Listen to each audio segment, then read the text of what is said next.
Good morning students. आज हम 8वीं कक्षा की भूगोल की पाठ्यपुस्तक का दूसरा अध्याय पढ़ेंगे जिसका नाम है भूमि, मृदा, जल, प्राकृतिक वनस्पति और वन्यजीव संसाधन। इस बुक का प्रथम अध्याय के अंदर हमने संसाधन के बारे में जाना था। संसाधन क्या है, संसाधन किसे कहते हैं, कोई साधन संसाधन कब बनता है, संसाधन कितने प्रकार के होते हैं। तो चलिए शुरू करते हैं हम अपना चैप्टर। तंजानिया अफ्रीका के एक छोटे से गांव में मांबा पानी लाने के लिए प्रातः शीघ्र उठती है। उसे बहुत दूर जाना पड़ता है और वह कुछ घंटों के बाद लौटती हैं। इसके उपरांत वह घर के कार्यों में अपनी मां का हाथ बटाती है और अपने भाइयों की बकरियों की देखभाल में मदद करती है। उसके पूरे परिवार के पास उनकी छोटी झोपड़ी के चारों ओर चट्टानी भूमि का एक भाग है। मांबा के पिता कठिन परिश्रम के बाद मात्र कुछ मक्का और सेम ही उगा सकते हैं, फिर भी यह उनके परिवार के साल भर के खाने के लिए पर्याप्त नहीं है।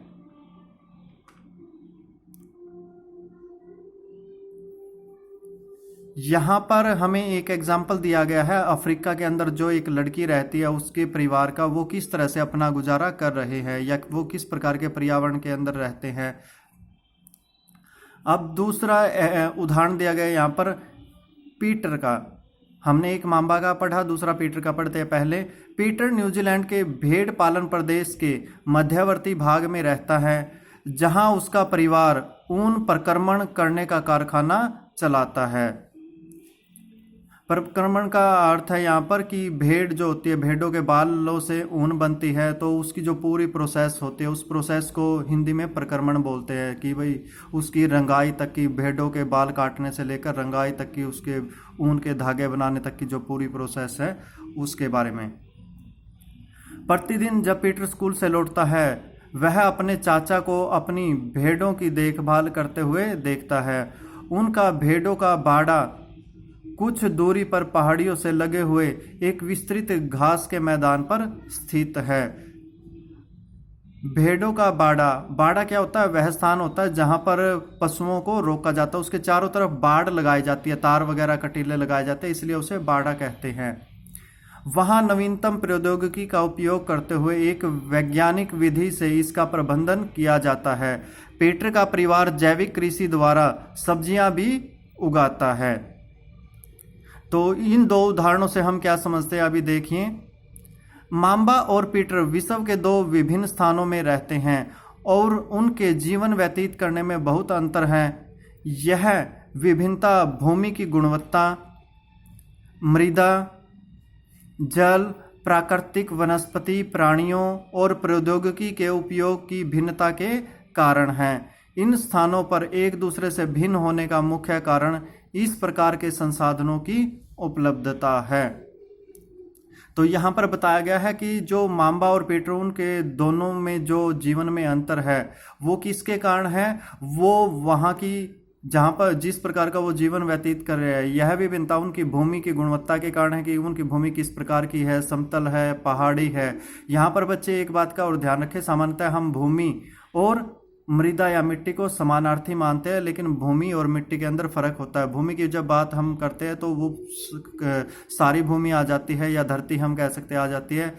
जैसे पथरीली भूमि भी हो सकती है जिसके ऊपर घास वगैरह ना उगे, या ढाल वाली भूमि हो सकती है, उबड़ खाबड़ हो सकती है। जबकि मृदा क्या होते हैं? मृदा इस भूमि की वह ऊपरी परत होती है जो पेड़ पौधों तथा वनस्पति को उगने में सहायता करती है।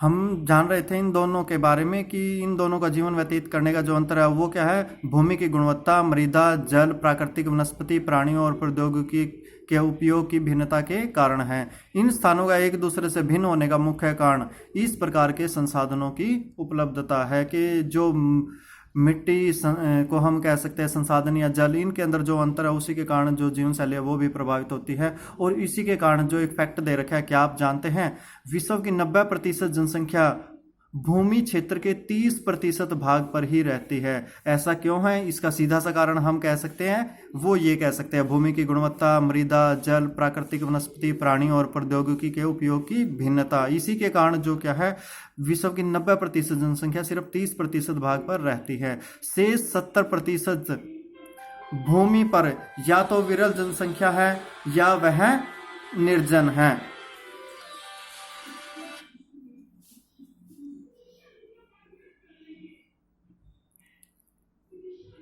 अब हम बात करते हैं भूमि की।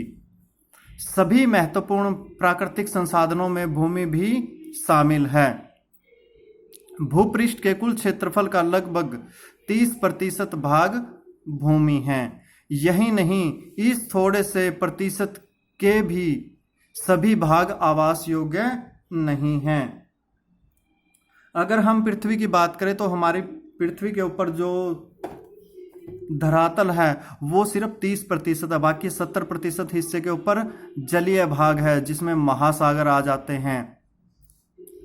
और इस 30% के अंदर भी जैसे हमने पढ़ा था कि सिर्फ विश्व की 90% जनसंख्या सिर्फ 30% भाग पर ही रहती है, तो बाकी जो भाग है वो रहने योग्य नहीं है।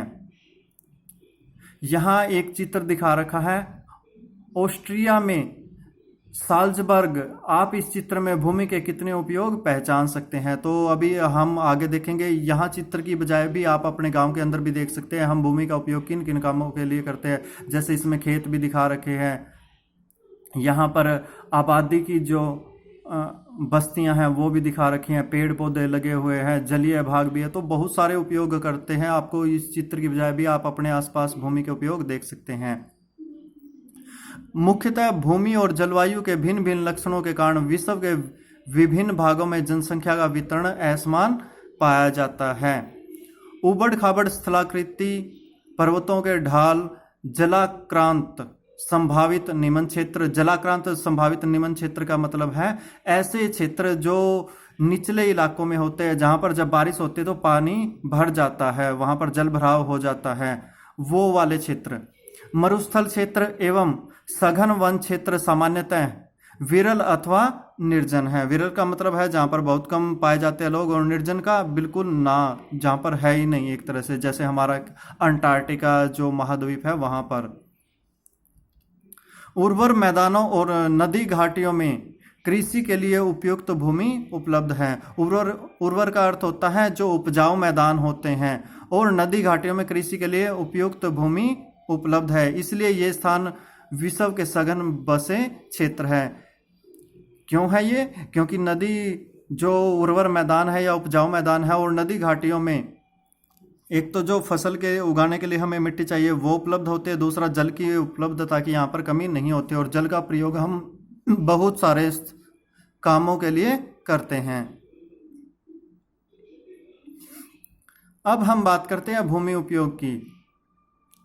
भूमि का उपयोग विभिन्न कार्यों के लिए किया जाता है, जैसे कृषि, वानिकी, वानिकी वन लगाना हम कह सकते हैं यहाँ पर। खनन, हम खुदाई करते हैं, खनन होता है खोद के निकालना कोई, हमें अपने मकानों की छतों पे भी डालते हैं हम, या भरत करने के लिए भी, या बहुत सारे कामों के लिए मिट्टी की जरूरत होती है। और मिट्टी नहीं, जैसे कोयला है वो भी हम जमीन के नीचे दबा हुआ होता है वहां से निकालते हैं, या अन्य कोई भी खनिज पदार्थ कह सकते हैं। सड़कों और उद्योगों की स्थापना, इन सभी कार्यों के लिए हम भूमि का उपयोग करते हैं। साधारणतः इसे भूमि उपयोग कहते हैं। अगर यहाँ पर आपका क्वेश्चन बनता है भूमि उपयोग किसे कहते हैं, तो भूमि का उपयोग विभिन्न कार्यों के लिए किया जाता है, जैसे कृषि, वानिकी, खनन, सड़क। आप यहाँ से ज्यों का त्यों भी लिख सकते हैं। क्या आप मांबा और पीटर के परिवारों के भूमि उपयोग के विभिन्न तरीकों की सूची बना सकते हैं? तो ये काम बच्चों आपको स्वयं करना है। भूमि का उपयोग भौतिक कारकों द्वारा निर्धारित किया जाता है। भौतिक कारक कौन से होते हैं? जैसे स्थलाकृतियां, मृदा, जलवायु, खनिज और जल की उपलब्धता। मानवीय कारक जैसे जनसंख्या और प्रौद्योगिकी भी भूमि उपयोग प्रतिरूप के महत्वपूर्ण निर्धारक हैं। स्वामित्व के आधार पर, स्वामित्व होता है मालिकाना हक, कि भाई ये जमीन है ये किसकी है। स्वामित्व के आधार पर भूमि को निजी भूमि और सामुदायिक भूमि में बांटा जा सकता है। निजी भूमि व्यक्तियों के स्वामित्व में होती है, जैसे आपका घर है तो वो आपके निजी भूमि है, जबकि सामुदायिक भूमि समुदाय के स्वामित्व में होती है। सामुदायिक भूमि का अर्थ है जैसे गांव की जो जमीन होती है, हम कह सकते हैं जो पशुओं की चराने के लिए जो चरागाह होती है, या गांव की धर्मशाला है, या कोई चौपाल है, वो सामुदायिक हम भूमि कह सकते हैं। सामान्य रूप से इसका उपयोग समुदाय से संबंधित व्यक्तियों के लिए किया जाता है, जैसे चारा, फलों, नट या औषधीय बूटियों को एकत्रित करना। इस सामुदायिक भूमि को साझा संपत्ति संसाधन भी कहते हैं।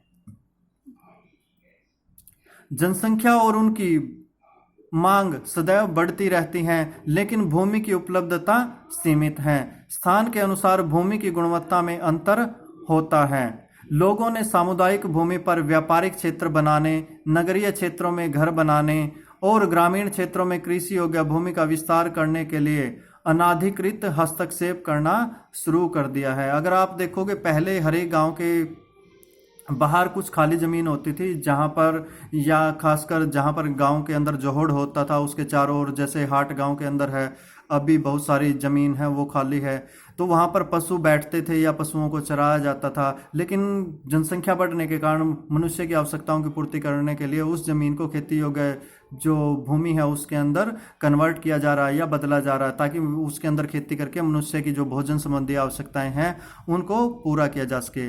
आज भूमि उपयोग प्रतिरूप में व्यापक परिवर्तन हमारे समाज में सांस्कृतिक परिवर्तनों को दर्शाते हैं। वर्तमान में कृषि और निर्माण संबंधी गतिविधियों के प्रसार के कारण निम्नीकरण, भूस्खलन, मृदा अपरदन, मरुस्थलीकरण पर्यावरण के लिए प्रमुख खतरा है। भूमि निम्नीकरण क्या होता है? भूमि की उपजाऊ शक्ति का कम हो जाना। भूस्खलन, पहाड़ी क्षेत्रों में जो भूमि होती है या चट्टान होती है वो ढाल के सहारे टूटकर नीचे की ओर आ जाती है। मृदा अपरदन होता है, मिट्टी को या तो जल बहाकर ले जाए, मिट्टी का कटाव कर दे, या हवा द्वारा उड़ाकर ले जाया जाता है। मरुस्थलीकरण, अगर हम पेड़ पौधों को काटेंगे तो जो मिट्टी है उसके कण वो इकट्ठे नहीं रह सकते, मरुस्थल को बढ़ावा मिलता है। तो यहाँ पर भूमि उपयोग के जो प्रारूप है वो इस चित्र के माध्यम से दिखाए गए हैं। भूमि उपयोग में समय के अनुसार परिवर्तन। अगर हम यहाँ पर देखें तो पहले जो भूमि उपयोग है वो दिखा रखा है हम किन कामों के लिए कर रहे हैं, फिर भूमि उपयोग दूसरे में किन कामों के लिए किया जा रहा है यहाँ पर हम देखते हैं। फिर तीसरे चित्र में यहाँ पर आपको खेती योग्य जमीन नहीं दिखाई देगी, और चौथे में तो आपको बिल्कुल यहाँ पर कम से कम एक पार्क दिखाई दे रहा है, ये पार्क भी दिखाई नहीं देगा, बिल्डिंग है, सड़कें हैं। तो ये समय के अनुसार भूमि उपयोग में परिवर्तन आता रहता है।